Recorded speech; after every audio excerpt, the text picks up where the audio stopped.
Oke, record aja Terima ya. kasih Pak. Sudah Pak, Ya, bisa. saya sudah buka itu. Sudah record ya. Saudara bisa lihat? Ada? Ada, Pak. Ya, sudah ada Pak. Pak. Terlihat, Pak.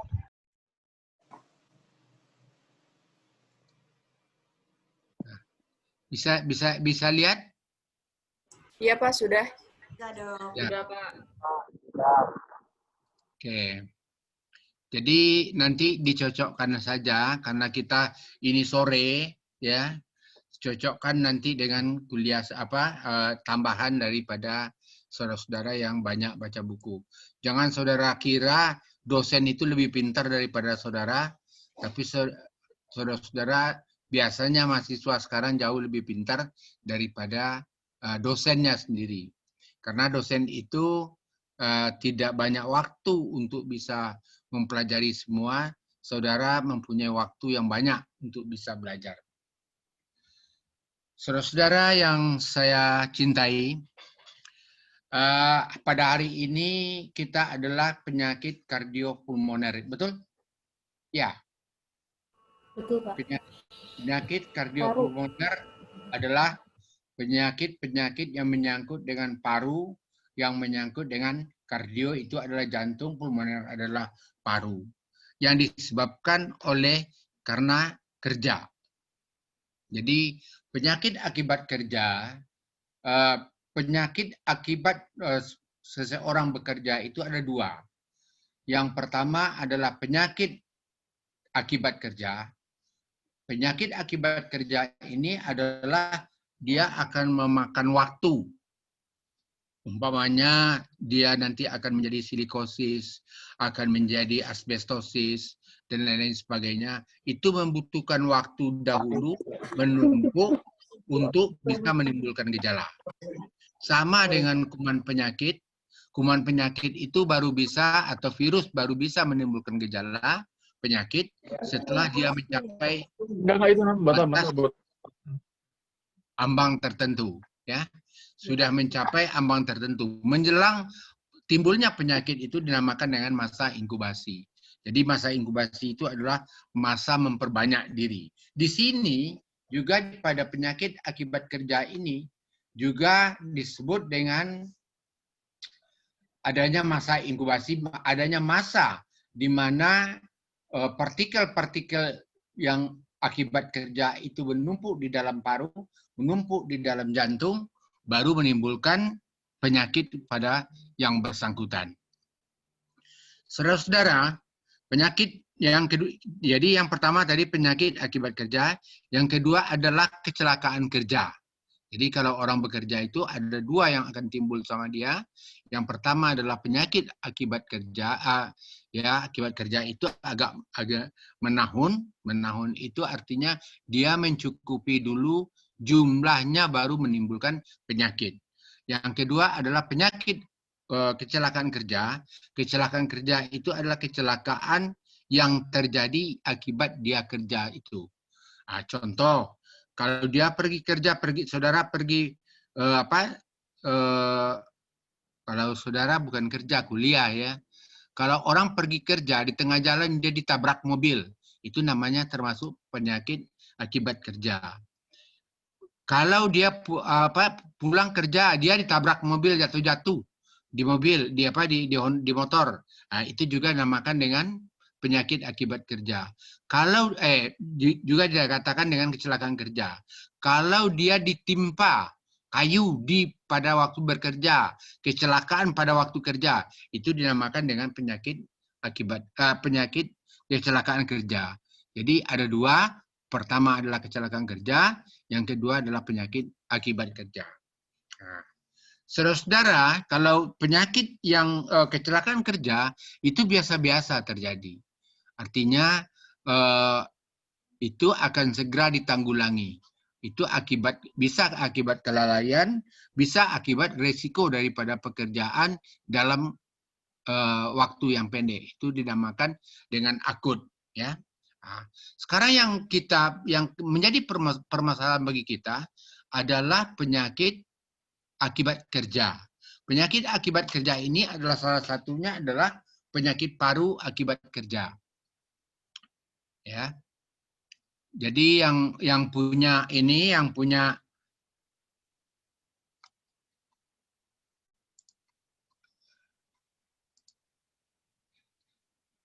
karya, ya, yang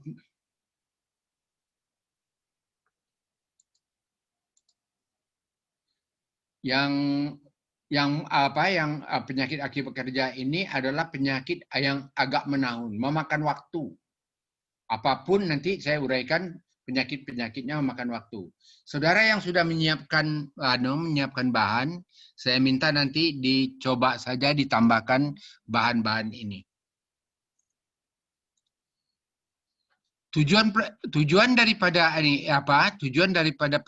penyakit akibat kerja, kardiovaskular akibat kerja, patofisiologi atau patokardiovaskular akibat kerja ini, tujuannya adalah kita mengenali penyakit-penyakit. Kalau dia di paru, itu penyakit paru akibat kerja. Yang kebetulan pada hari ini adalah penyakit paru akibat kerja. Tujuannya adalah yang pertama bisa kita menjelaskan sejarah penyakit akibat kerja. Kenapa orang itu jadi sakit akibat dia bekerja di suatu tempat. Kenapa timbul penyakit itu pada orang itu pada pekerja. Saya contohkan orang yang bekerja di kerajinan pada orang yang mengelola seperti karang, ya, mebel, karang yang dijadikan bahan pajangan. Itu orang yang bekerja di situ kan mengasah dia karang-karang itu atau apapun bentuknya yang menimbulkan nanti partikel-partikel yang sangat kecil yang sampai 0,001 mm itu dia akan mengendap di dalam paru. Nah, ini akan menyebabkan nanti infeksi paru. Yang kedua, menjelaskan berbagai faktor timbulnya penyakit akibat kerja. Apa-apa saja yang timbul akibat kerja ini banyak sekali. Saudara bisa cari dalam literatur, nanti bisa banyak. Apa saja bisa saudara lihat nanti di dalam literaturnya. Menjelaskan pembagiannya penyakit akibat kerja, menjelaskan berbagai penyakit akibat kerja yang sering terjadi, ya, asbestosis, silikosis, dan lain sebagainya. Kemudian menjelaskan prinsip diagnosa, pengobatan pencegahan. Mungkin pengobatan ini tidak terlalu dalam buat saudara, karena saudara itu adalah orang yang melakukan rehabilitasi, orang yang melakukan bagaimana mengobati, bagaimana membuat orang-orang yang sudah kena itu bisa diobati oleh dokter. Setelah dokter mengobati dan saudara kembali mengajar dia untuk bisa hidup kembali seperti orang sehat. Tapi yakinlah tidak akan bisa seperti orang sehat betul. Kemudian pencegahan penyakit akibat kerja, menjelaskan penetapan derajat kesehatan paru, dan baru kesimpulan. Saya mencoba ini karena saya membutuhkan waktu, makanya saya mulai aja. Ini dari 207 sekarang 67 juta penduduk kita, ya, 267 juta penduduk Indonesia, itu 176 juta 822 itu bekerja adalah merupakan angkatan kerja. Jadi jumlah yang bukan sedikit. Jadi orang yang bekerja itu lebih dari 2/3 jumlah penduduk Indonesia. Skala kecil artinya yang bekerja pada rumah tangga, skala rumah tangga, skala yang kecil lah, itu jumlahnya 125 juta, yang menengah 36 juta, yang skala besar industri itu 84 juta, dengan jumlah pekerjanya kita 84,38. Kemudian yang formal ini artinya yang bekerja secara langsung itu yang bekerja di pemerintah, bekerja di industri, itu dinamakan dengan formal yang terdaftar itu 26,58 juta dan informal 57 juta. Jadi yang informal ini yang banyak, yang bekerja rumah tangga, bekerja di industri tetapi tidak pernah didaftarkan. Ya. Ini data kita ini data yang tidak terbaru begini. Ini kalau tidak salah saya data kita 2017 kalau tidak salah saya.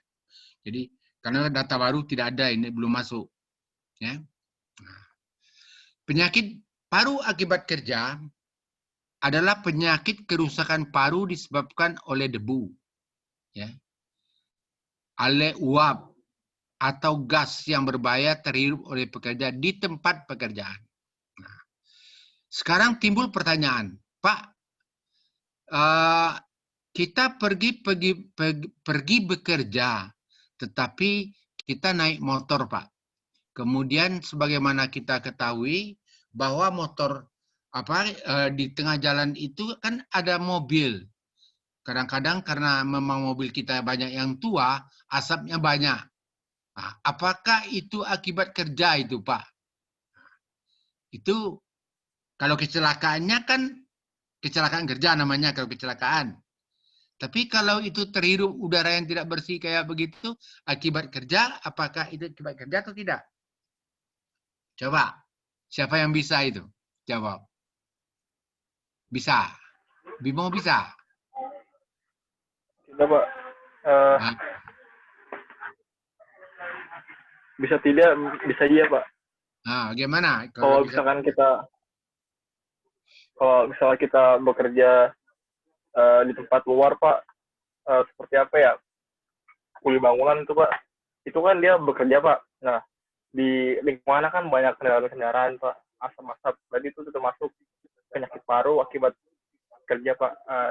Tetapi kalau kita hanya keluar, misalkan ingin beli sesuatu, terus lingkungan kita banyak asap-asap kendaraan, itu tidak, Pak. Tidak akibat kerja, Pak. Jadi Mohon maaf, kalau Pak, jika dia salah. bekerja di jalan, dia bekerja umpamanya petugas aspal jalan. Dia memang itu kerjanya. Jadi dia menghirup udara akibat kendaraan tadi, itu baru dapat dikatakan akibat kerja. Tapi kalau dia itu hanya berangkat melalui jalan dan tidak mempunyai pelindung diri untuk umpamanya dia tidak bukan helm, tidak mempunyai masker dia sehingga terhirup udara yang tidak bersih, akibat itu dia bolak-balik, itu tidak termasuk ke dalam akibat kerja, tapi adalah karena kelalaian yang bersangkutan. Tapi kalau dia bekerja memang di jalan itu dan itu tiap hari dia kerjakan itu dikatakan dengan penyakit akibat kerja. Jadi tiap hari dia menghirup itu akibat dia bekerja di jalan itu. Ya. Jadi bedanya yang satu adalah sarana menuju tempat kerja, yang satu lagi adalah di tempat di jalan itu dia bekerja. Nah, itu dia katakan dengan penyakit akibat. Oke, saudara bisa tanya. Ini saya contohkan. Ini bisa banyak, ya, bisa banyak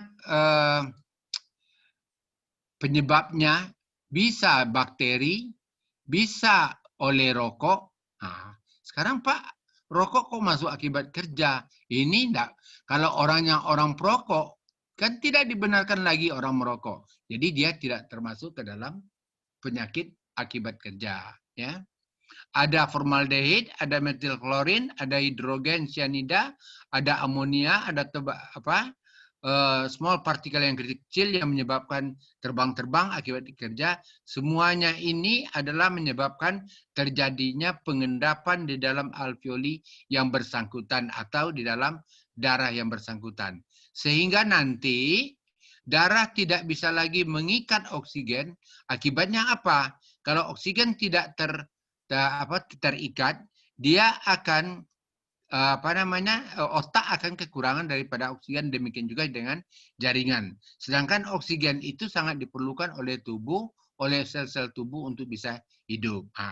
Saya contohkan ini, ya, kita terhirup, baik itu melalui mulut walaupun itu melalui hidung, nasal ya, nasal dan oral. Jadi nasal cavity dan oral cavity ini masuk ke dalam tubuh dan dia nanti masuk ke dalam trake, bronkus, bronchiolus ya. Ini bronchiolus. Ini kalau partikel-partikel itu kurang daripada ukuran tertentu 0,005 mm, dia akan mengendap. Akhirnya nanti di dalam paru-paru akibat adanya benda asing akan keluar cairan. Namanya cairan daripada paru itu, dia akan mengikat makin lama makin tinggi. Makin lama makin banyak cairan itu.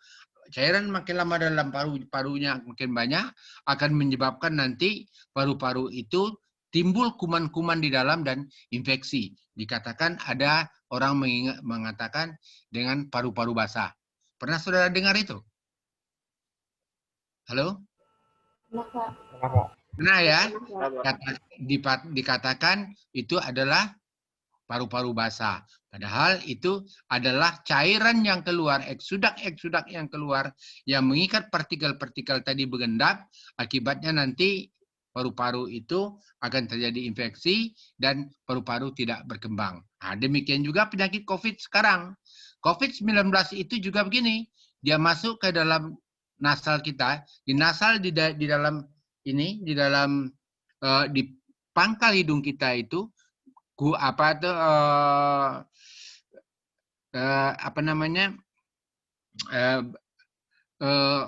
penyebabnya itu akan berkembang biak di hidung dan di kerongkongan. 3 hari nanti dia akan masuk ke dalam trake, ini di trake. Saudara bisa lihat ini yang saya tunjuk? Bisa? Iya, bisa, Bisa? Pak. Bisa. Dia nanti masuk di sini. Di sini dia akan berkembang biak, akhirnya masuk ke sini. Makanya nanti di sini baru kalau kita melakukan pemeriksaan COVID-19 itu, kalau hanya kita tunggukan dengan penyakit rapid test itu 6-8 hari setelah timbul gejala baru ada penyakit, baru rapid testnya positif. Tetapi kalau masih di sini dia tidak. Makanya yang bisa dipercaya itu adalah swab. Swab akan didapatkan nanti mikroba, bukan bakteri mikroba lupa pula saya namanya ya. Nanti saudara-saudara mesti ingat mungkin ya, apa namanya? COVID-19 itu? Virus, Pak. Ya, virusnya. Oh ya, oke. Virusnya itu akan masuk berkembang di sini dulu. 3 hari hanya baru sampai di trachea itu. Jadi di trachea ini virus itu akan berkembang biak. Jadi nanti setelah beberapa lebih dari 3 hari baru masuk ke sini. Setelah sampai di sini baru ada reaksi antigen antibodi. Jadi 6 sampai 8 jam setelah timbul 6 sampai 8 jam setelah timbul gejala itu kan setelah di sini. Di sini paling tinggi kan batuk-batuk. Sampai di sini kan dia sudah sampai di paru-paru ini dia sudah ada demam nanti. Baru ada ini baru ada rapid test positif karena virusnya sudah berkembang biak di sini. Itulah saudara-saudara, rapid test itu sekarang tidak lagi dianjurkan adalah swab supaya kita mendapatkan, kalau di swab itu kan di hidung dan di kerongkongan. Jadi di trachea ini kita ambil dan di kerongkongan ini kita ambil, kita lihat di bawah mikroskop, kita biak dulu dan nanti 3 hari, biasanya 6 jam, 6-7 jam itu sudah bisa dapat kita hasilnya. Jadi inilah yang menyebabkan penyakit-penyakit akibat kerja itu.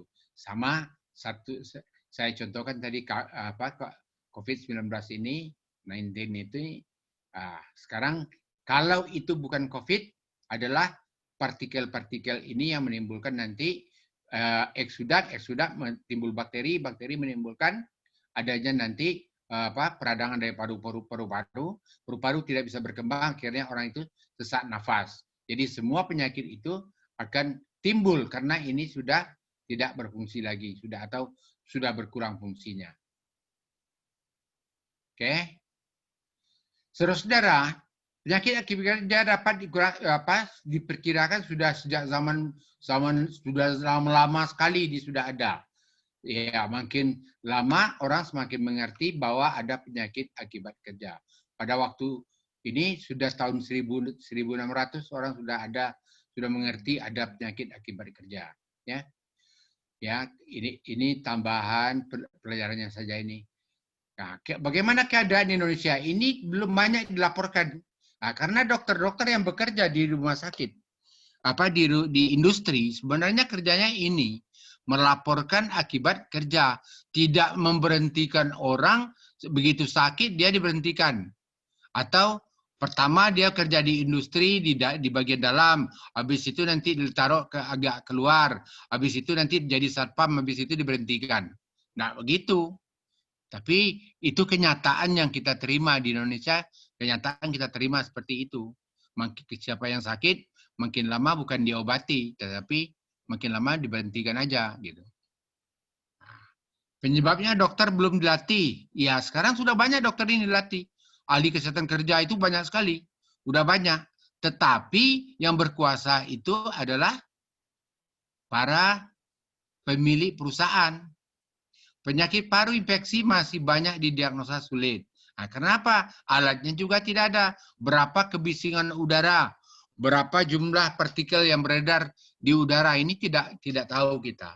Tidak ada alatnya, tapi alatnya itu tidak digunakan. Nah, ini susahnya kita itu, sehingga semakin berat kerja orang, semakin kecil gajinya, semakin berat penderitaannya karena penyakitnya dia yang paling banyak penyakit timbul. Perlu waktu perjalanan lama dan timbul penyakit. Dengan kemajuan industri, kasus penyakit kerja akan semakin banyak. Ya, betul. Sekarang contohnya industri semen di mana-mana ada. Jadi industri semen itu menyebabkan orang semakin banyak terhirup semen itu dan akan banyak paru-parunya, nanti di paru-paru itu partikel-partikel kecil itu mengendap di paru-parunya. Perlu perhatian dan pengetahuan tentang penyakit akibat kerja. Jadi penyakit ini timbulnya kayak begini. Ini agen penyakit, ini penjamu, ini biasa sudah dapat sudah sering mendapatkan ini kan. Penyebab penyakit ya, penjamunya, agennya, lingkungannya. Jadi saudara-saudara, kalau ini tidak seimbang, saudara akan sakit. Sifat fisika ya. Keadaan fisik seperti bentuk partikel uap atau gas. Nah, ini penyebab penyakit itu. Bisa uap, bisa partikel kecil-kecil itu, bisa gas. Nah, ini partikel kecil-kecil contohnya itu di pabrik semen. Uap contohnya saudara bekerja di tempat-tempat orang pakai oksidan CO2, pembakaran dan lain sebagainya. Itu kan terhirup uap, gas ya. Ukuran dan densitas partikel ini diameter yang kecil dari 15 mikro, yang besar 15 mikro, ini diinfiltrasi di saluran nafas atas. Ini gunanya bulu hidung kan? Ini perannya bulu-bulu hidung. Saudara bisa tanya aja tengah jalan saya ceritakan ini, saudara boleh nanya, enggak apa-apa, ya. Kemudian partikel-partikel 5 sampai 15 mikro dapat mencapai saluran napas bawah. Artinya ini bisa dia sampai ke ujung daripada bronkus. Ini bisa sampai.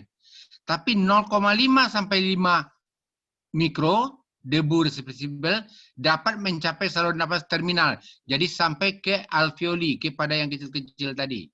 Misalnya pneumokoniasis. Jadi jamur-jamur yang kecil-kecil itu bisa sampai ke sini dia. Jadi ada partikel kecil, nanti akan timbul jamur di dalam, namanya pneumokoniasis. Sifat fisika, bentuk, kemampuan penetrasi mempengaruhi sifat migrasi dan reaksi tubuh. Jadi bagaimana reaksi tubuh kalau partikel-partikel itu masuk ke dalam.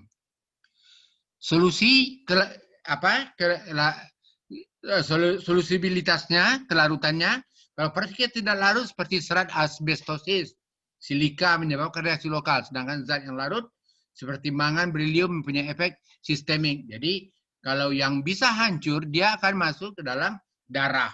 Karena paru-paru itu, sebagaimana saya jelaskan pada waktu yang lalu, di mana paru-paru itu adalah tempat pengganti O2 dengan CO2. Betul itu?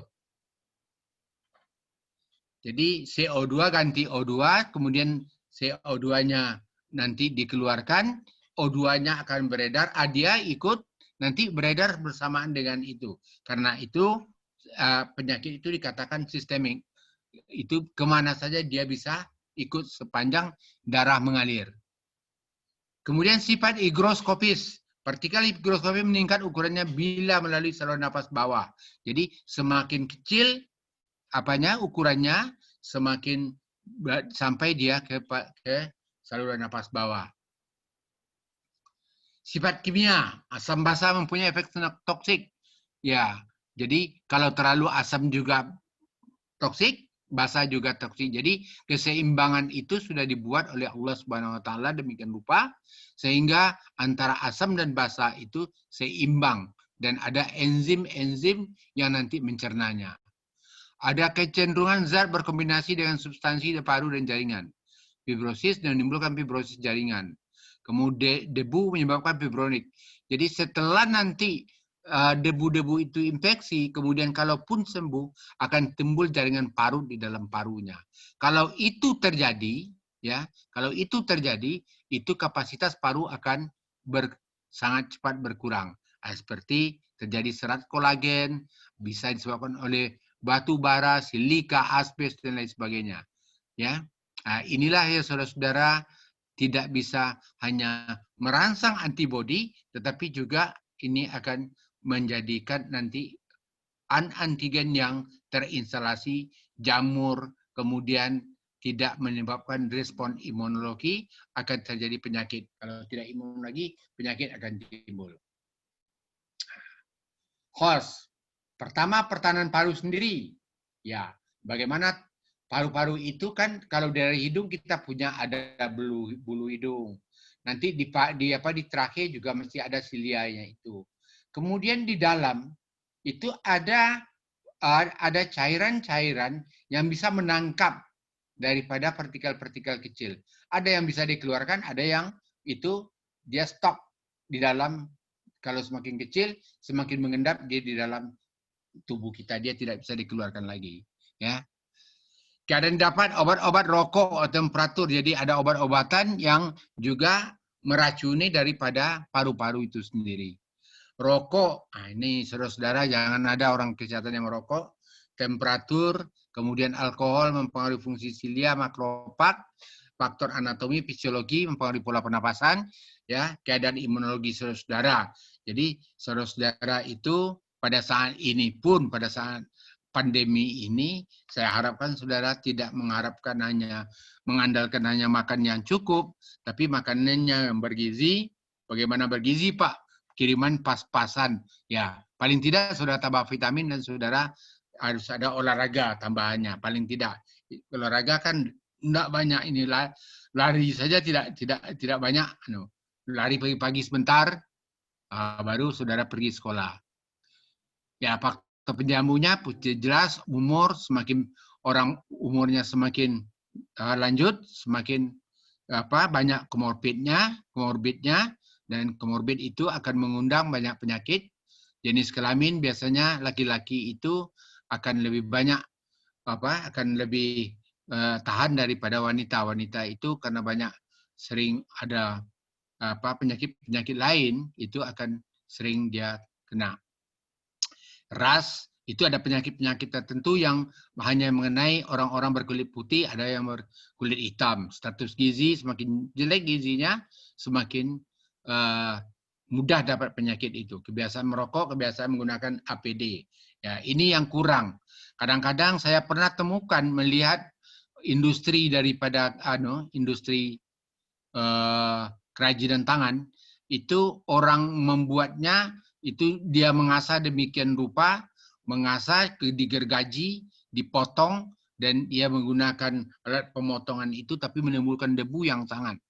Karena Masuk dia seperti orang biasa, tapi keluar dia sudah putih kayak orang pakai kain kapan dia keluar itu. Jadi inilah yang harus kita perhatikan. Nah, sekarang kalau penyakit COVID-19 ini sangat menentukan. Kalau saudara tidak menggunakan APD, makanya ada distancing, jarak, karena dia ada droplet.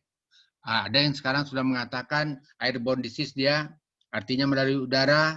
Jadi saudara harus mempunyai masker. Atur jarak saudara, kemudian juga saudara harus cuci tangan. Baju tiap hari harus kita cuci. Ya, supaya saudara terhindar dari penyakit-penyakit itu. Arah angin ini akan membawa arah kemana kita, di mana arah kita, kalau bisa, kalau kerja di partikel-partikel kecil, saudara harus berada dimulai dari atas angin. Suhu, kelembapan, sistem ventilasi, dan lain-lain apa saja yang menyebabkan orang gampang tertular penyakit itu, inilah penyakit-penyakit akibat kerja itu akan cepat dia sampai kepada yang bersangkutan. Ini saudara-saudara penyakit-penyakitnya, ini pajanannya, contohnya pneumokoniasis, ada silikat, ada asbestosis, ada batu bara, asma, ada produk-produk hewan, debu lah. Ya, pekerjaannya ini ada orang di laboratorium, furnitur, ya. Ada debu, kan asma itu banyak yang alergi terhadap debu. Nah, ini asma. Bronkitis industri, asap NO2, pemadam kebakaran, pneumonitis hipersensitif, jerami mengandung ini semua saudara bisa baca. Nanti kalau sudah rekam bisa saudara baca ini. Penyakit paru yang akibat kerja yang sering terjadi. Nih. Yang pertama akibat inhalasi debu silikat. Itu di tambang logam batu bara, industri keramik, pemotongan batu, penggalian terowongan, penuangan besi, baja, pembuatan gigi, enamel, pabrik semen. Nah ini yang kebanyakan inhalasi. Inhalasi itu terhirup. Ya.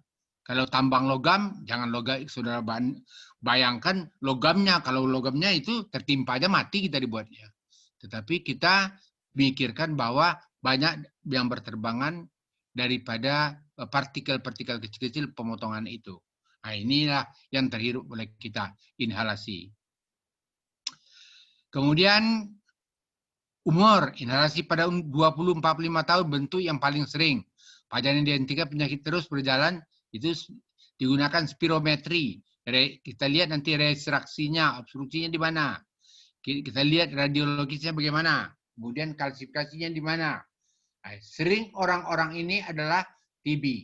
Jadi, saudara bisa lihat orang yang bekerja di pabrik semen, orang yang bekerja di pabrik di tambang batu bara, orang yang bekerja di atap asbestosis dan lain sebagainya, itu akan sering saudara lihat itu orang itu disertai dengan tuberkulosa. Itu tidak jarang dan paling sering ditemui ini. Ya. Kalau daya tahan tubuh menurun juga TB ini paling banyak. Sebenarnya TB di Indonesia itu lebih besar. Tiap 5 orang tiap menit meninggal akibat TB itu di Indonesia. Tiap 5 menit lebih ganas sebenarnya daripada daripada yang sekarang COVID-19. Cuma TB ini tidak terekspos karena dia penyakitnya perlahan-lahan. Jadi orang itu meninggal betul-betul kena itu perlahan-lahan dia. Jadi tidak langsung meninggal. Begitu kena meninggal enggak, tapi bertahun-tahun baru dia meninggal. Jadi orang tidak banyak perhatian makan obat ini 6 bulan terus-menerus. Orang kampung biasanya kalau begitu obat dimakan begitu berhenti. Nah, ini yang sering menyebabkan orang itu batuk berdarah akibat daripada paru-parunya pecah dan akhirnya dia meninggal dunia. Kemudian silikosis klinis berkembang lebih cepat fibrosis, biasanya serta infeksi mikrobakteri, pajanan berlangsung 10 tahun. Nah, jadi lama sekali pajanan itu, lebih dari 10 tahun. Ya, di radiologis nanti akan terlihat lah fibrosis itu. Kemudian baru gagal bernafas, Hipoksemia, arti hipoksemia itu oksigen di otak, di paru, di jaringan. Itu semua berkurang akibat dari penyakit akibat kerja ini. Pajanan silikat konsentrasi tinggi pada masa pajanan beberapa minggu, 4-5 tahun. Nah, ini lama sekali kan? 4-5 tahun baru timbul penyakit itu. Jadi mula-mula tidak terasa. Jadi betul-betul MPP nih mati pelan-pelan. Ya. Kemudian klinis sesak nafas orang itu, nafasnya makin lama makin sesak, demam, batuk, penurunan berat badan, tapi semuanya lambat-lambat dan akhirnya meninggal.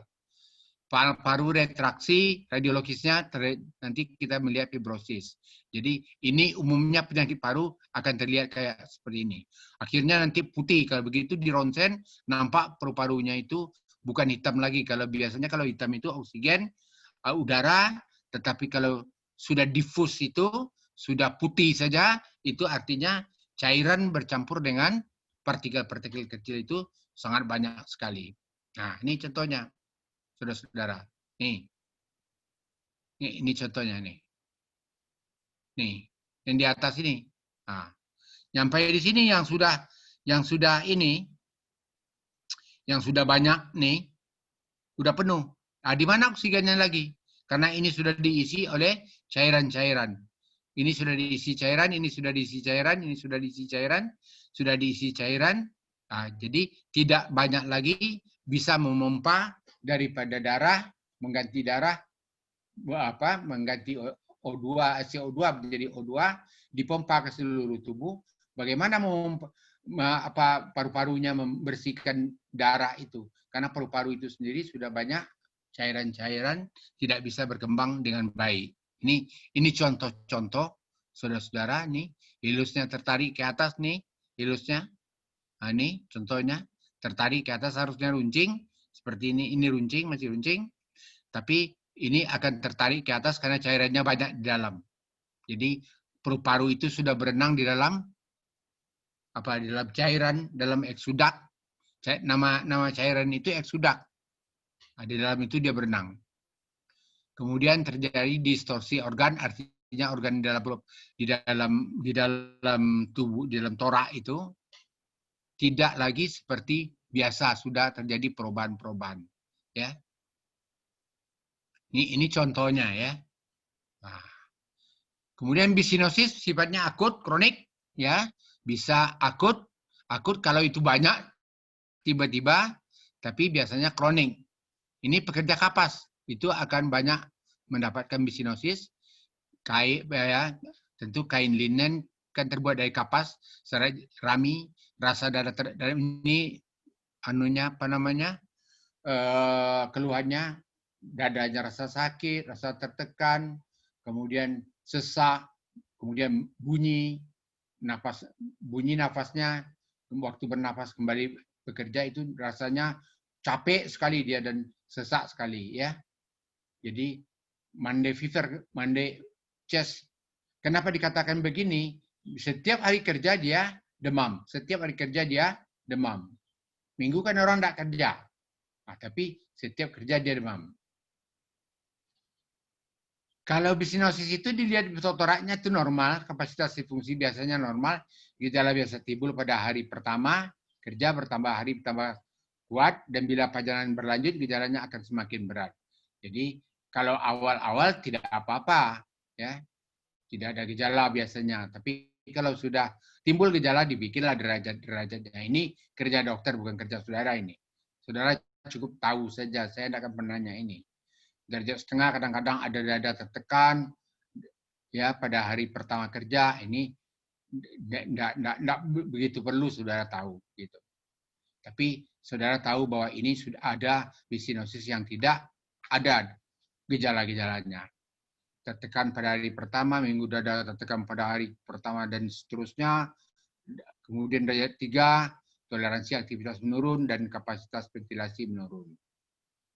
Kalau asbes ini itu di pertambangan asbes, transportasi asbes. Jangan salah, atap dulu juga banyak asbes, sekarang enggak lagi.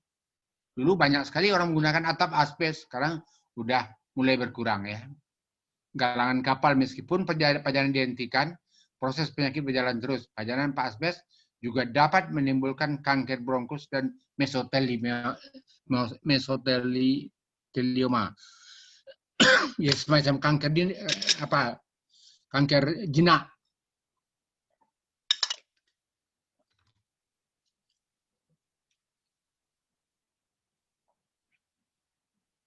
Kemudian gejalanya hampir sama, sesak napas, batuk, berat badan, apapun penyakit paru itu selalu ada batuk, ada demam, kemudian berat badan pasti menurun, sesak nafas itu pasti ada.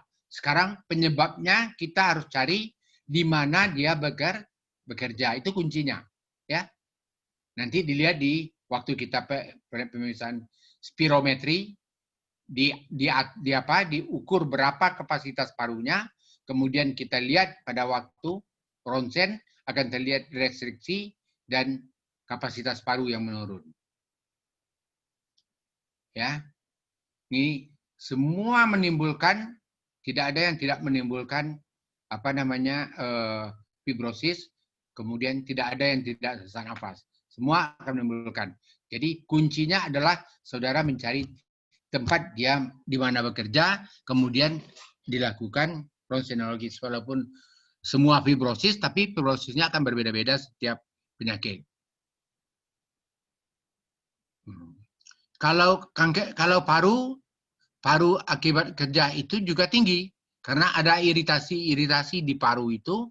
Iritasi itu akan menyebabkan terjadinya perubahan daripada sel biasa menjadi ganas. Itu yang dikatakan dengan kanker, ya. Bisa disebabkan karena mineral ini yang seling bergesekan, bisa disebabkan oleh zat-zat kimia yang kita hirup, ya. Biasanya waktu untuk CA paru itu 15 sampai 25 tahun. Ini yang disebabkan akibat kerja. Tapi ada penyakit paru yang memang orang itu sudah ada bakatnya, karena paru ini dikatakan turunan belum bisa dipastikan.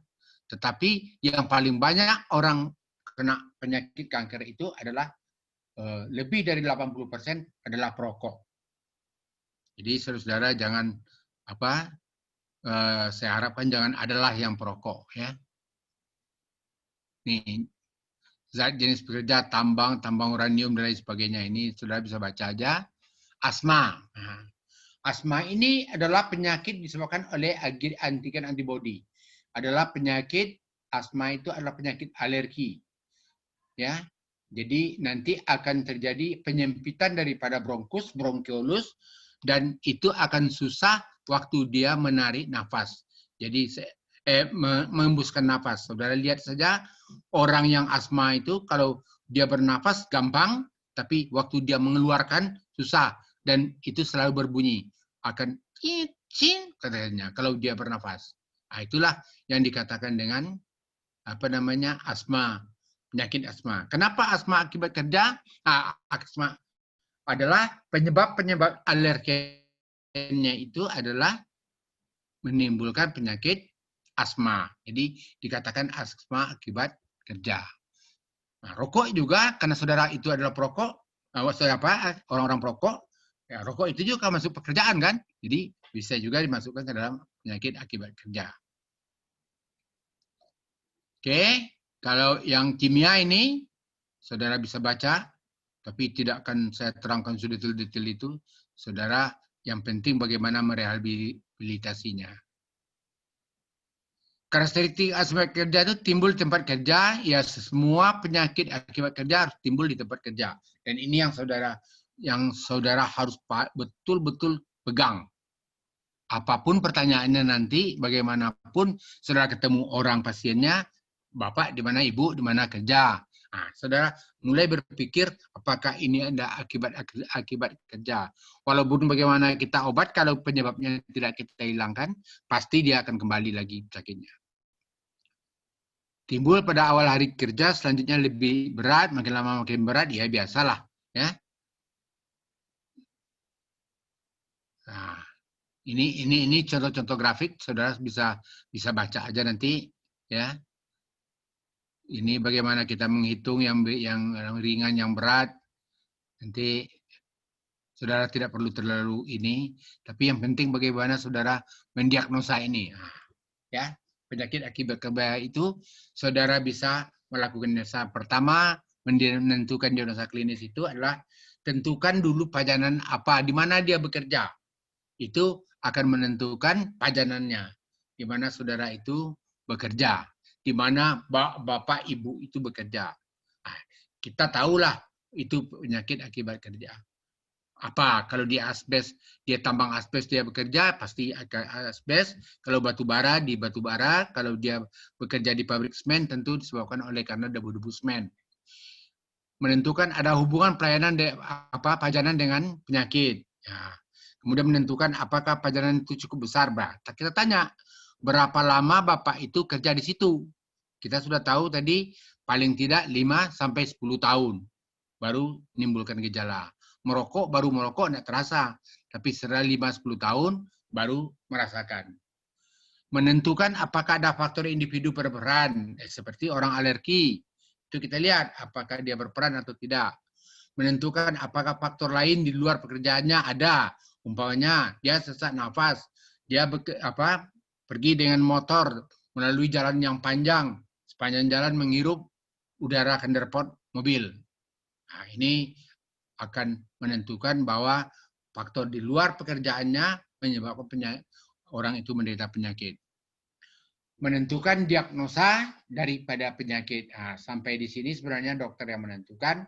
Yang setelah ditentukan diagnosa, saudara menentukan rehabnya, mau diapakan ini. Jangan orang sesak nafas, saudara suruh nanti exercise, nah, nanti mati dia itu. Ya. Jadi saudara harus bisa betul-betul mendiagnosa, memahami bagaimana penderitaan orang itu. Ya, ada gejala yang tidak khas, ada yang khas.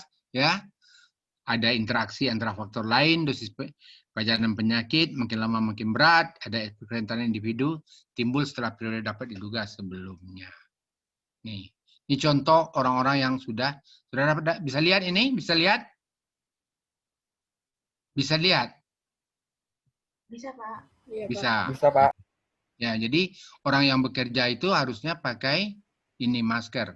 Tapi inilah yang tidak disiapkan di orang Indonesia, di industri Indonesia ini jarang disiapkan. Ini contoh-contoh saudara-saudara, bagaimana kita menentukan bahwa orang itu sakit atau tidak. Kita lakukan anamnesa, pemeriksaan fisik, uji faal paru, foto torak, dan lain. Jadi yang penting bagi kita pada anamnesa ada sesak nafas ya, batuk bisa sampai berdarah ya. Kemudian pemeriksaan fisik, dia kadang-kadang kalau kita sudah bernapas, dia buka baju, itu iga-iga itu naik ke atas, tertarik ke atas ya. Uji faal paru nanti dengan spirometri, kemudian di foto torak nanti akan terlihat, nanti ada gambaran-gambaran sampai nanti gambaran putih di paru-parunya. Nah, dan lain-lain ini bisa kita pemeriksaan laboratorium untuk menentukan apa kuman yang ada di dalam, dan juga bisa kita lakukan exercise sedikit untuk menentukan tingkat daripada sesak nafasnya. Ya, tidak sulit-sulit. Ya, yang sulitnya itu adalah saudara menghentikan dia bekerja, karena itu adalah pekerjaan yang paling tidak mereka sukai, dan di mana mereka itu sangat mengharapkan pekerjaan, bergaji, karena mereka itu ingin makan juga, tidak ada kerja lain daripada itu, walaupun sudah sesak nafas, dikerjakan sampai nafas terakhir. Ya begitu ya. Ya makanya saudara-saudara rajin-rajin sekolah, rajin-rajin ini. Karena bagaimanapun orang tua memang susah mensekolahkan kita. Kalau anamnesa nanti saudara catat pekerjaannya itu apa, kebiasaannya apa, merokok ya, catat merokok. Ya, dari anamnesa kita sudah tahu bahan berbahaya. Oh, ini semen, partikel semen ini. Ini di batu bara, partikel batu bara. Ini asap rokok berarti CO2. Ya. Ya pekerjaan lain, hubungan pekerjaan mulai bekerja kapan untuk menentukan ini sudah berapa lama ini terjadi. Kemudian bagaimana perkembangannya, waktu tertentu. Jadi tidak terlalu susah, tetapi kita harus serius dan ada rasa empati. Nah, ini tenaga kesehatan saat ini rasa empati itu yang kurang.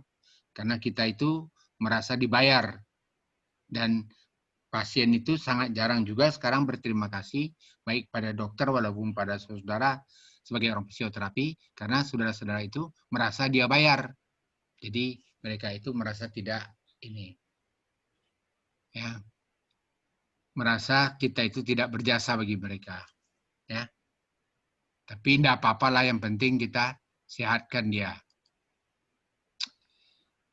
Ya, pengukuran NAB itu adalah bagaimana nanti oksigen di dalam, nitrogennya dan lain sebagainya. Dosis lamanya penggunaan APD gejala lain dengan gejala yang sama. Pemeriksaan fisik perkara ini semua penyakit akan dilakukan pemeriksaan fisik seperti ini. Orang-orang yang keracunan daripada penyakit akibat kerja itu sangat berbeda sekali. Kalau baik diinspeksi, inspeksi itu dilihat, nanti kita akan melihat tulang dadanya naik ke atas itu. Dan dia biasanya kurus karena penyakitnya kronik.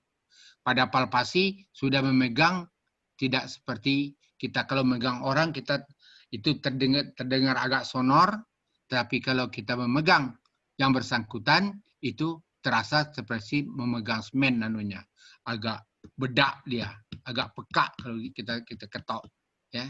Auskultasi kita dengarkan dan bunyi jantungnya pasti akan terasa lambat kita dengarkan. Kemudian kita lakukan nanti spirometri, akan kita lihat nanti bagaimana paru-parunya, berapa dia bisa mengeluarkan udara. Ya, ini yang mudah itu adalah kita melihat sesak nafasnya, ya. Ya, apakah reducible, cukup spesifik, menilai nanti kapasitasnya, rasionya, berapa rasio daripada CO2-nya, kemudian yang penting adalah absorpsi retraksi campuran. Jadi kita melihat bagaimana penyumbatan-penyumbatan yang terjadi di dalam paru-paru. Ini nanti akan kita lihat dengan ronsen ini. Ya, campuran ini kita akan lihat nanti dengan laboratorium, bisa juga kita lihatkan dengan spirometri. Ini spirometri ini. Yang ditiup oleh ibu ini adalah spirometri ini. Ya. Ini kalau ringan, ini masih yang baiknya 60-74%. Kalau yang sedang tinggal segini, yang berat tinggal segini, yang berat lagi mati ini, 0 ini. Sesuai dengan klasifikasi ILO, ya, International Laboratory Organization, tahun 2000 untuk diagnosa pneumokosis menyingkirkan penyakit paru lain. Kelainannya bercak halus dan bercak-bercak kasar, ya. Ada bercak-bercak halus, ada bercak-bercak kasar. Inilah yang harus kita lihat pada waktu kita melakukan pemeriksaan. Kalau dia batuk di depan kita, kita bisa melihat adanya dahak-dahak dia, itu kan kita lihat bercak-bercak ini. Ya. Ya, kemudian adanya small rounded abscesses, itu bercak kecil bulat, kemudian adanya bercak kecil yang tak beraturan. Nah, ini semua dihitung. Saudara tidak usah sampai ke sini, ya. Tidak usah saudara hafal sampai ke sini. Yang penting bagi saya yang besar-besar saudara harus tahu, ya. Ukuran bercak ini, kemudian beberapa bercak kategori A, tetapi kemudian ada beberapa bercak yang luas di daerahnya sampai paru-paru kiri dan paru-paru. Nah, ini contohnya. Kalau sudah bercak-bercak kayak begini, ini menunggu, nggak bisa diobat lagi ini. Ini menunggu kapan wafat aja ini. Jadi ini sudah sudah penderitaan yang berkepanjangan ini. Kalau sudah begini, ini sangat susah disembuhkan.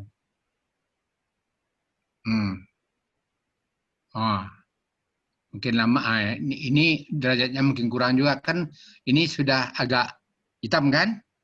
Nah, yang hitam-hitam ini artinya udaranya sudah agak baik. Nah, ini sudah agak bersih juga kan? Kalau yang tadi, ini yang awal kan? Nih. Nah, harusnya ini tidak ada.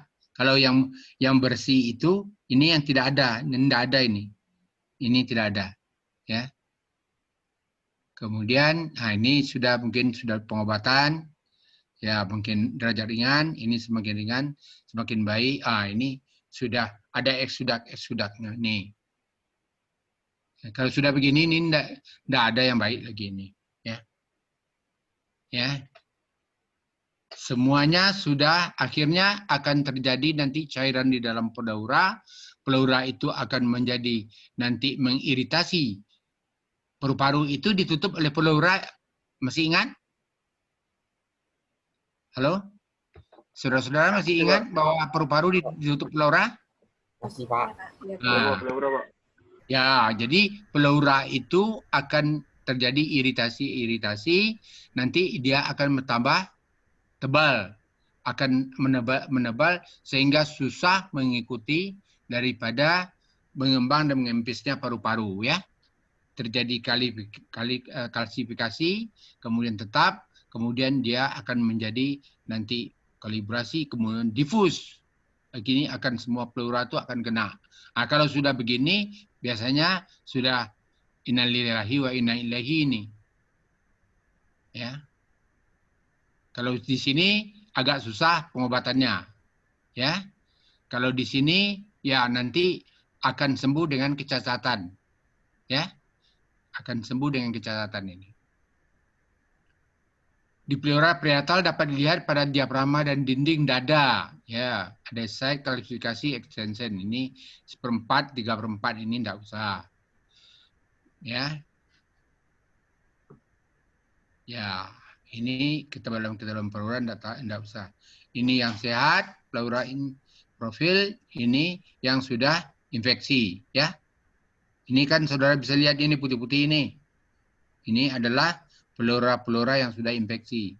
Ini yang masih terisi udara baik, walaupun ada infeksi. Jadi ini akan sangat berbeda. Ya. Customophrenic inguinal obliteration itu customophrenic inguinal obliteration recording jadi semua daripada kosta-kosta kita itu nanti akan terlihat, ya. Nanti akan bisa saudara lihat secara langsung pada waktu saudara ketemu di rumah sakit. Ini yang agak baik nih, untuk paru-paru yang agak baik, ya. Lama-lama paru-paru itu akan mengembang, ya. Ini orthopenic angel, jadi semakin bentuk segitiga dia. Nih. Kayak beginilah. Nih. Ini yang masih baik. Ini yang sudah kena. Simbol.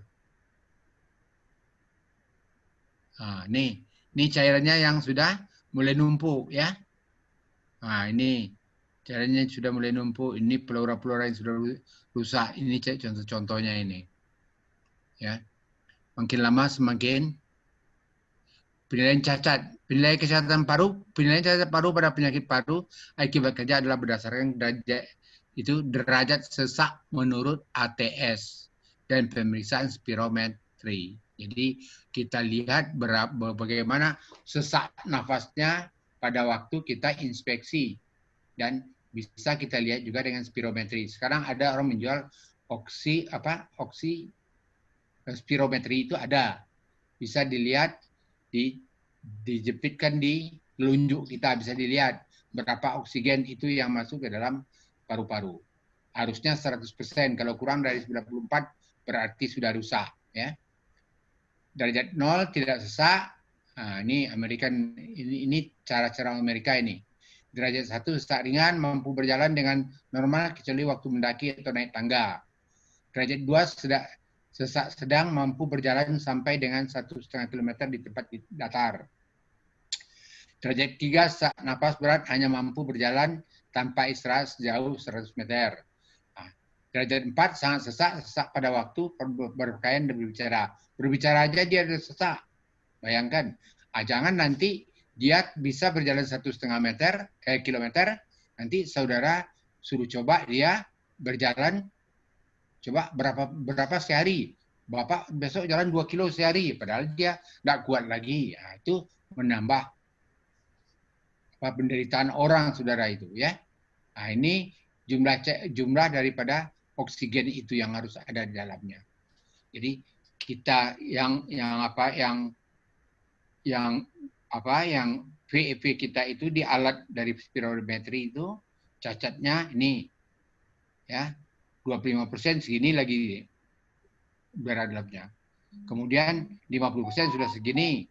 Kalau yang berat ya tinggal segini lagi. Ya. Ya, makin berat semakin kurang. Semakin kecil ringan semakin baik. Oke. Jadi isi paru-paru itu 2,5 liter ya. Jadi penentuan ganti rugi didasarkan pada presentasi fungsi paru-paru yang rusak. Nah, ini untuk dia menuntut dalam Undang-Undang Tenaga Kerja, dia bisa menuntut dalam Undang-Undang Tenaga Kerja. Nah, ini kalau cacat fungsi sama dengan 70% dari upah sehari. Jadi 70% dari upah tiap hari, kalau dia sedang ini sudah mulai tidak bisa kerja, nah ini harus digaji, harus ini. Nah, itulah sebabnya para industri-industri itu mengurangi untuk mengukur-ukur itu. Karena konsekuensinya dia harus membayar orang yang tidak bekerja. Pencegahan daripada PHK itu adalah meminimalisasi faktor risiko, jelas. Mengganti bahan yang berbahaya, ya. Modifikasi proses produksi, oke. Aturan regulasi, nilainya ambang batas. Jadi tidak boleh menggunakan ambang barang-barang yang akan digunakan itu melewati daripada ambang batas. Kemudian ventilasi keluar, alat pelindung diri harus dilengkapi. Jadi harus ada ventilasi keluar dari partikel-partikel yang ada di dalam ruangan itu. Kemudian kita harus memakai alat pelindung diri. Nah, ini pencegahannya. Ini primer. Kalau yang sekundernya harus ada surveillance, harus ada indikasi risiko. Kalau tersiernya mencegah terjadinya progresif, antisipasi terjadinya kecacatan. Misalnya berhenti merokok. Jadi ada primer, ada sekunder. Ya. Ada tersier. Nih, ada lingkungan, ya. Kemudian recognition and evaluasi problemnya, orangnya sakit didiagnosa, diobati, ya. Setiap orang diobati, kemudian diperbaiki lingkungan, kemudian lakukan preventif, ya. Jadi demikianlah selanjutnya sehingga tempat kerja itu yang kita harapkan betul-betul memenuhi memenuhi persyaratan untuk kita bisa hidup sehat. Jadi orang akan bekerja dalam bentuk maksimal. Ini contoh kasus penyakit paru akibat kerja, ya. Batuk 2 minggu, batuk berdahak, sesak nafas. Bagaimana batuknya, Pak? Batuk berdahak, sesak nafas, berdarah atau tidak, keringat pada malam hari, berat badan makin lama makin menurun, nafsu makan makin lama makin kurang, demam kadang-kadang tidak. Karena penyakit kronis itu dia adalah makin lama makin penyakitnya makin lama makin kurang nafsu makan, kemudian makin lama berat badan makin menurun, kemudian demam, dan kadang-kadang demam, kadang-kadang tidak selalu gitu. Kemudian kita tanya riwayat merokok, berapa batang sehari, tidak merokok, kita tanya minum atau tidak, dan lain sebagainya. Kita tanya semuanya. Riwayat pekerjaannya kita tanya, kerjanya berapa lama, buatan sendiri, kerjanya 8 jam sehari atau lebih dari 8 jam. Semua kita tanya, akhirnya kita akan simpulkan nanti penyakit itu apa diagnosanya. Ini contoh-contoh penyakit akibat kerja. Nih, akibatnya. Tahun 2003 dia kayak begini. Obat lagi sudah agak baik. Kemudian tanggal 21 bulan, udah agak begini dia. Contoh-contohnya. Betapa lamanya itu. Tahun 2009, tahun 2007, 2003. 4 tahun kayak begini baru. 2 tahun kayak begini baru. Belum sehat. Akhirnya kan meninggal itu. Ini bentuk radiologinya, fibrosis di mana-mana, ya. Kalsifikasi, emfisem, ya. Kayak seperti inilah kira-kira pemeriksaan yang harus kita lakukan. pemeriksaan tidak saudara melakukan, tapi adalah dokter yang melakukan. Saudara yang lebih penting adalah saudara tahu tingkat-tingkatnya, saudara tahu nanti apa yang harus kita perbuat dilakukan. Ya. Kemudian saudara tahu penyakit-penyakit apa yang menyertainya. Kalau dia TB, saudara juga hati-hati, jangan orang sehat, saudara nanti yang sakit. Rencana pemeriksaan, ya oke, tidak apa-apa, ini teruskan saja. Nanti saudara bisa melihat, bisa baca, bisa mempelajari, ya, sama seperti tadi, ya, tentukan diagnosa sampai nanti kesimpulannya adalah debu uap gas dari industri berpotensi menimbulkan kesakitan, kematian, penyakit paru disebabkan oleh debu, uap maupun gas yang dihirup di tempat kerja. Jadi ada debu, ada uap, ada gas industri yang berpotensi menimbulkan kesakitan dan kematian. Yang kedua, penyakit paru kerja disebabkan oleh karena debu, uap maupun gas yang terhirup di tempat kerja. Jadi itu terhirupnya di tempat kerja. Diagnosa dengan anamnesa, pemeriksaan fisik, spirometri, fototora. Pencegah dengan cara pencegahan primer dan sekunder dan tersier yang saya katakan tadi. Terima kasih saudara-saudara. Kalau ada yang mau ditanyakan, saya persilakan. Ya, teman-teman yang mau bertanya bisa langsung bertanya sama aku. Ya, silakan. Saya coba. Oke, saudara-saudara buka semua. Saudara boleh tanya bebas. Saudara buka ini anunya, mode-nya. Bapak mohon maaf. Oke, silakan. Ini kedengeran tau? Dengar. Saya bisa dengar. Coba dibuka semua supaya bisa anunya. Coba, yang bicara buka dulu. Oke, silakan. Pak, saya Nisrina mohon izin bertanya pada pencegahan primer, di situ dituliskan tentang pencegahan primer PAK. Di situ dituliskan tentang aturan dan regulasi. Kemudian ada nilai ambang batas. Maksudnya bagaimana ya, Pak? Saya kurang jelas di bagian. Yang pertama tadi apa? Pada pencegahan primer, di situ di PPT Bapak tadi sebelumnya ada tulisan mengenai aturan dan regulasi, kemudian nilai ambang batas. Saya kurang paham mengenai poin tersebut, Pak. Terima kasih. Yang pertama, adanya regulasi-regulasi yang dikeluarkan oleh pemerintah. Ya, dan juga oleh perusahaan yang bersangkutan. Regulasi itu artinya aturan. Orang-orang yang bekerja di rumah sakit diperiksa dulu kesehatannya. Jadi orang yang bekerja di rumah sakit, orang yang bekerja di perusahaan-perusahaan itu, kalau dia bekerja untuk umpamanya di pabrik kapas, jangan orang-orang yang sudah ada penyakit asma, jangan dia ada penyakit paru. Nah, kita buat aturan-aturan itu, syarat-syarat bekerja itu betul-betul surat keterangan sehat, tidak kita hanya terima surat keterangannya saja, tapi betul-betul kita periksa dulu. Itu satu. Yang kedua, kita membuat ambang batas. Kalau dia membuat, umpamanya orang bekerja di pabrik semen, berapa sih partikel-partikel yang boleh ada berterbangan di daerah itu. Dan kita harus membuat APD, alat pelindung diri. Mulai dari masker sampai pada penutup tubuhnya, sampai kepada bukan skill itu saja, tapi juga adalah semua sarung tangannya yang bagaimana, tidak lagi pakai sarung tangan bedah yang biasa itu, tapi pakai sarung tangan yang rumah tangga. Jadi itu dibuatkan di dalam aturan-aturan. Jadi ambangnya itu juga kita buatkan sekian batas-batas yang tidak boleh dilewati. Bisa terima? Iya, Pak. Terima kasih banyak atas penjelasannya. Buat aturannya, siapa yang buat aturannya? Pemerintah bersama dengan perusahaan. Jadi sebelum perusahaan itu menerima pegawai, dia harus melakukan pemeriksaan. Nah, pemeriksaan itu 2 kali. Yang pertama diperiksa dengan surat kesehatan saja. Yang kedua diperiksa pada waktu dia masuk kerja. Jadi kita tahu status kesehatannya.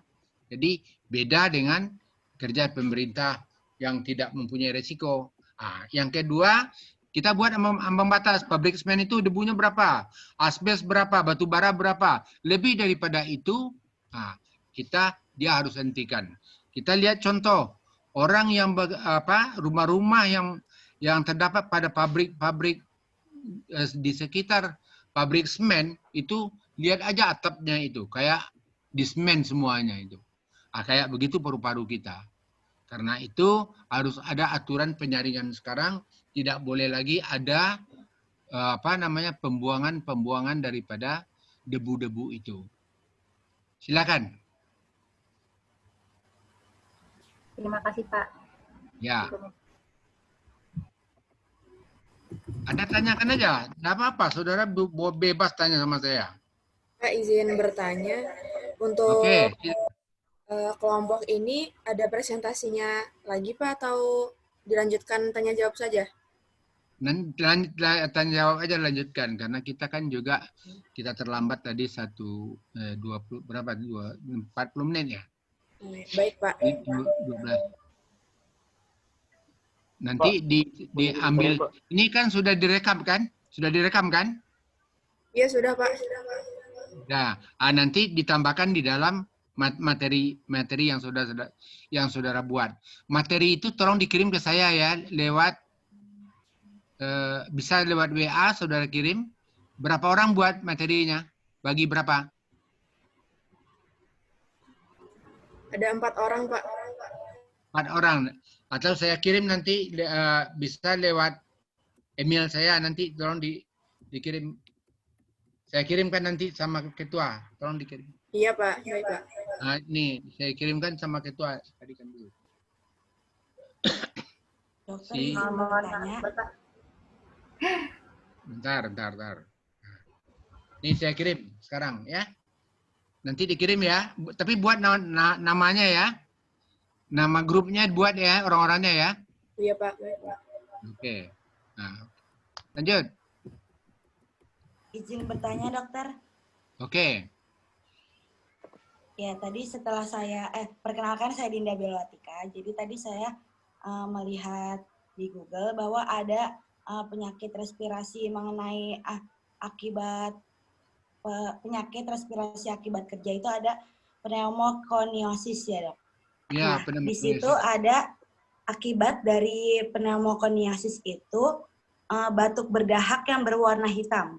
Nah, kenapa bisa berwarna hitam ya dok? Terima kasih. Karena pneumokoniosis itu kan adalah partikel-partikel yang mengendap. Kemudian dia akan partikelnya itu kan berwarna sebenarnya warnanya bukan hitam sebenarnya itu. Hitam kayak abu-abuan warnanya. Jadi bukan hitam asli, hitam kayak abu-abuan. Tetapi karena makin lama dia makin ada perdarahan-perdarahan bercampur di situ, dan itu pembekuan-pembekuan, sehingga nanti pada waktu keluar dia bersamaan dengan eksudak. Eksudak itu cairan ya. Cairan yang melingkungi dari pneumokoniosis tadi, dia keluar bersama dahak. Dahak itu akan berwarna hitam. Itu khas-khasnya itu. Ya. Tapi nanti saudara juga bedakan orang yang itu kan banyak pada batu bara kan juga banyak itu. Orang yang suka merokok. Orang perokok juga nanti akan berwarna hampir ke abu-abuan. Ya, hampir ke abu-abuan, ke abu-abu kehitaman gitu warnanya. Tapi kalau orang dengan TB, dengan orang dengan TB, dia akan merasakan nanti, kita akan nanya bahwa dia itu merokok sudah sekian lama, kemudian juga ada kontak keluarga, kemudian juga makin lama badannya makin kurus.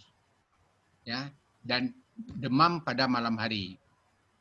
Ya, malam dia berkeringat, nanti ditambah anamnesa yang lain untuk membedakannya. Lanjut, silakan. Saudara bisa tanya apa aja. Pak, izin bertanya Pak. Syifa Satiranada izin bertanya Pak. Pak, penyakit ekresi pleura itu apa ya Pak? Ekresi pleura. Jadi depresi pleura itu yang terjadi iritasi yang terus-menerus karena disebabkan oleh partikel-partikel tadi, sehingga pleuranya itu makin lama makin menebal. Itu menyebabkan kematian, Pak. Wah, iya, jadi paru-parunya itu susah berkembang karena nanti cairan makin lama makin banyak, pleuranya itu makin lama makin menebal, jadi tidak bisa mengikuti mengikuti perkembangan kembang kempesnya paru-paru. Akibatnya CO2 makin lama O2 makin lama makin sedikit tersalurkan melalui darah, dan juga CO2 makin lama makin banyak di dalam darah tertumpuk karena tidak terjadi pertukaran O2 CO2 di dalam paru-paru. Akhirnya kalau itu sudah terjadi itu sudah berat. Jadi kalaupun sembuh nanti itu dengan psikiatrik yang banyak. Semakin banyak psikiatriknya semakin tidak berfungsi paru-parunya. Oke. Silakan. Terima kasih, Pak. Ya, oke. Pak, Ya, mohon izin Pak. Oh, silakan. Perkenalkan Pak, nama saya Bimo Pak. Mohon izin bertanya Pak. Oke, Bimo. Jadi, Ya. Kita sebagai fisioterapis, intervensinya itu dalam penanganan ya Pak, bukan pemeriksaan ya Pak. Oh, gini. Orang fisioterapis itu, ini gini ya. Fisioterapis itu sebenarnya dia sudah ada Permenkes 65 tahun 2016. Sebenarnya sudah mempunyai kompetensi untuk melakukan pemeriksaan, menentukan orang ini bisa dilakukan rehabilitasi atau tidak. Pernah sudah dengar itu ada Permenkes 65 mengenai fungsi fisioterapi? Ya, sudah Pak. Tapi rehabilitasi medik itu tidak mau melepaskan saudara. Karena rehabilitasi medik kan tidak punya ini. Saya bukan mengadu saudara ini. Rehabilitasi medik kan dia tidak punya fisioterapi, perawat fisioterapi kan tidak punya dia. Artinya D3-nya dia kan tidak punya. Dia kan punya dokter. Iya kan? Kan dokter ya dia punya. Saudara berjuanglah untuk kembali memperbaiki membuatkan petunjuk teknis pelaksanaan itu Permenkes 65 itu, supaya saudara ikut menentukan diagnosa.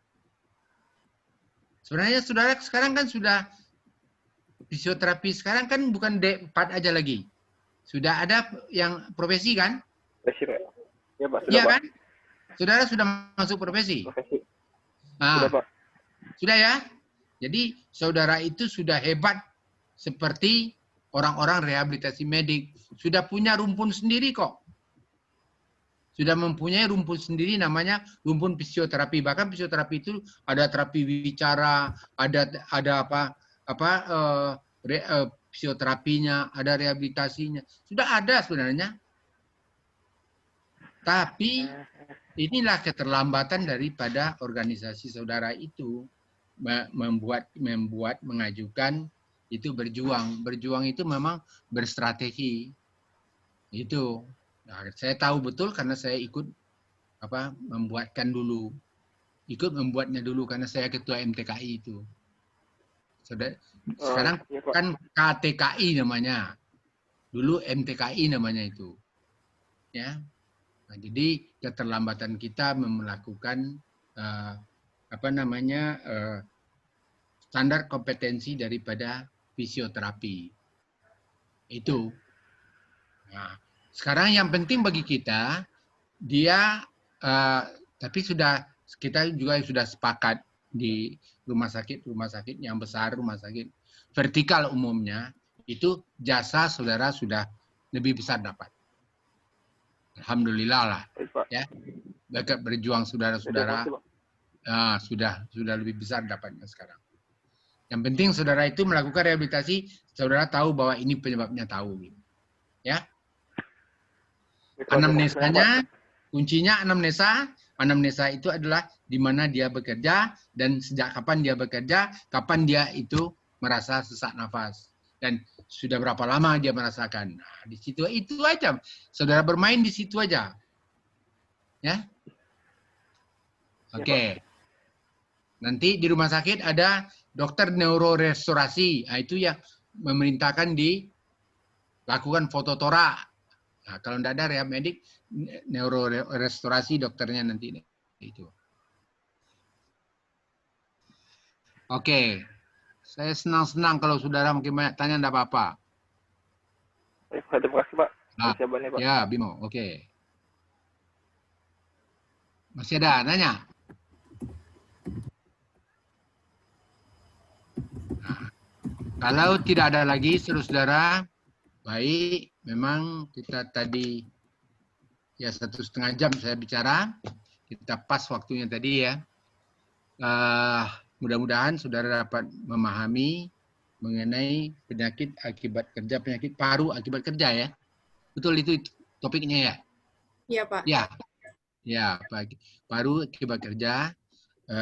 Nanti kalau ada topik yang lain, saudara kasih tahu saya jauh-jauh hari juga supaya saya bisa menyiapkan juga dan juga menyiapkan terutama waktu karena saya juga sangat sibuk. Jadi saudara dapat waktunya lebih baik. Seperti hari ini saya usahakan bisa bertatap muka dengan saudara. Ya. Ini kan bukan dengan ini ya, dengan apa internet saudara enggak habis kan? Enggak, Pak, insya Allah. Nah, ya ini saya punya ini. Ya. Iya, Pak. Oke, karena saya malam juga sering sharing meeting. Oke. Nah, nanti soalnya tidak akan jauh lebih dari itu. Ya. Jadi saudara tidak usah takut. Saya tidak akan melebihi daripada itu, cuma saya minta saudara kawinkan dengan saudara punya, dan itu ada tambahan nanti dari makalah-makalah dari saudara. Saudara kirimkan nanti via ini. Jangan mengirimkannya hanya PowerPoint-nya saja, tapi kirimkan dengan dengan yang makalahnya secara utuh, kemudian nama-namanya ya. Berapa? 4 grup? 4 orang, Pak, untuk pertemuan ini, Pak. Oke, 4 orang. Oke. Saya kira kalau tidak ada lagi, saya cukupkan sekian. Mudah-mudahan kita bertemu dalam keadaan sehat dan saudara-saudara akan selalu dilindungi Tuhan Yang Maha Kuasa. Dalam keadaan yang seperti ini, saya titip kepada saudara, jagalah diri baik-baik. Mudah-mudahan saudara-saudara itu selalu sehat dan dapat kita mencapai cita-cita dengan baik. Amin. Ya, mudah-mudahan nanti saudara juga akan seperti kami-kami yang sudah tua-tua ini, sehingga nanti yang baru-baru juga akan lebih berkreatif dan penyakit infeksi, penyakit akibat kerja mungkin lama mungkin dapat kita kurangi. Kalau sekarang sangat banyak, masih 28 juta yang penyakit akibat kerja itu ada di Indonesia ini. Makasih, banyak maaf. Billahi taufiq wal hidayah. Assalamualaikum warahmatullahi wabarakatuh. Waalaikumsalam warahmatullahi wabarakatuh. Terima kasih, Pak, atas waktunya. Terima kasih banyak, Pak. Sehat-sehat, Pak. Terima kasih.